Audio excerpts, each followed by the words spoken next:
बहुत बहुत धन्यवाद शरणम जी। अहल्या का उद्धार करके प्रभुराम महर्षि विश्वामित्र के साथ आगे मिथिला की ओर प्रस्थान करते हैं। मिथिला पहुंच के राज दरबार में प्रवेश होता है। अनेक राजा महाराजा वहां पहले ही उपस्थित हैं।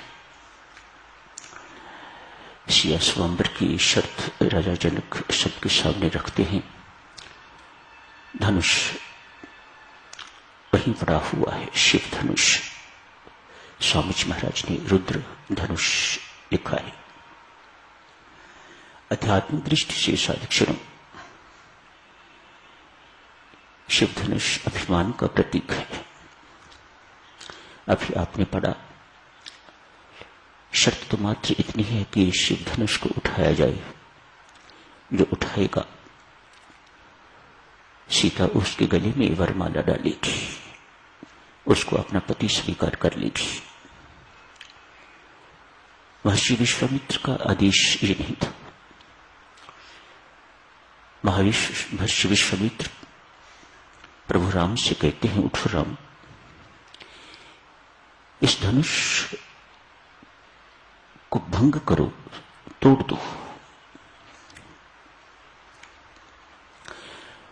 प्रभु राम ऐसा ही करते हैं। मात्र उसे उठाते ही नहीं, उसे उठाकर तो तोड़ देते हैं।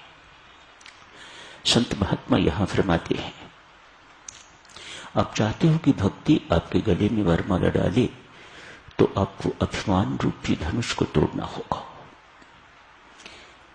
उसके बने रहने से, मात्र उठाने से भक्तिमती सीता राम के गले में वरमाला नहीं डालेगी। सो महर्षि विश्वामित्र का आदेश बहुत मार्मिक। उठो राम, और उठकर इस धनुष को भंग कर दो, भंजो, टुकड़े टुकड़े कर दो। ये रखने योग्य नहीं है। शिव धनुष साधक टूट गया है, बहुत प्रसन्न है। भगवान शिव का धनुष टूट गया है, टुकड़े टुकड़े हो गया है, पर बहुत प्रसन्न है। लोगों ने कारण पूछा, धनुष जी किस बात पर हर्षित हो? पहले तो धनुष थे, अब टुकड़े टुकड़े हो गए हो। धनुष कहते हैं सज्जनों, अपना अपना दृष्टिकोण है। आप कहते हो मैं टूट गया हूं, मैं कहता हूं मेरे जन्म मरण के सब बंधन टूट गए। पहले अनेक बार बंधता था, एक कोने से दूसरे कोने, उसी को धनुष कहा जाता है। प्रभु राम ने तोड़ के तो मेरा जन्म मरण का बंधन तोड़ दिया। अब मुझे फिर कभी बंधना नहीं पड़ेगा। फिर देखो तो मुझे उठाया किसने है। आप मेरे ऊपर तरस खा रहे हो, बेचारा टूट गया है। अरे नहीं, गर्वित महसूस करो, मुझे उठाया भी तो किसने उठाया? प्रभु ने। किसने फिर व्यंग किया? उठा के रख दिया अपने पास, तो कोई गर्व की बात थी? उठा के तोड़ के तो उसे फेंक दिया, अपने पास नहीं रखा। धनुष कहता है, बंधुओं आप फिर गलती कर रहे हो। तनिक ध्यान से देखो, मुझे उठाया तो राम ने, और गिराया भी तो अपने चरणों में गिराया। तो मेरा उठाना एवं गिरना दोनों सार्थक हो गए, मेरा जीवन सार्थक हो गया। प्रभु राम ने धनुष को भंग कर दिया है, तोड़ दिया है। माता श्री सीता ने गले में वरमाला डाल दी है, प्रभु राम ने भी गले में वरमाला डाल दी है। दोनों का विवाह हो गया है। अयोध्या में संदेश भिजवाया गया है।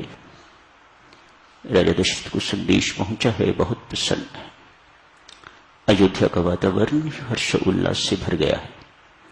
हमारे राम ने मिथिला में जाके धनुष को तोड़कर सीता का विवाह कर लिया है।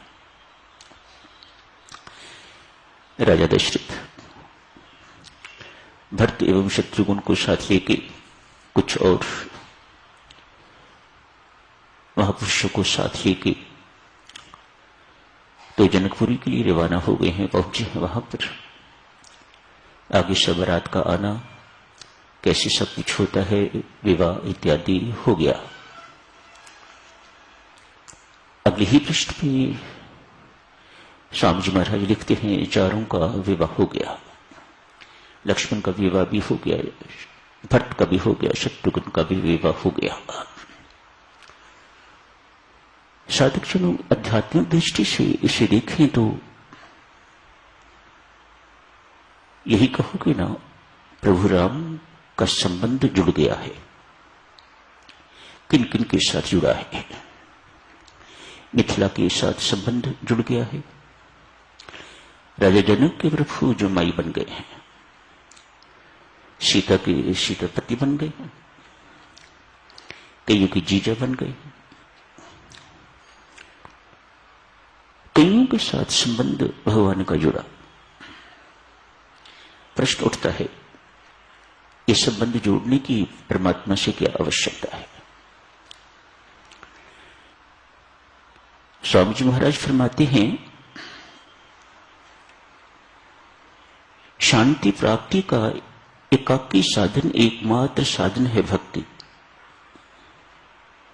और भक्ति करनी बहुत सुलभ हो जाती है, बहुत आसान हो जाती है यदि आप परमात्मा के साथ कोई संबंध जोड़ लेते हो तो भक्ति करनी बहुत आसान हो जाती है। ऐसा स्वामी जी महाराज ने घोषित किया हुआ है।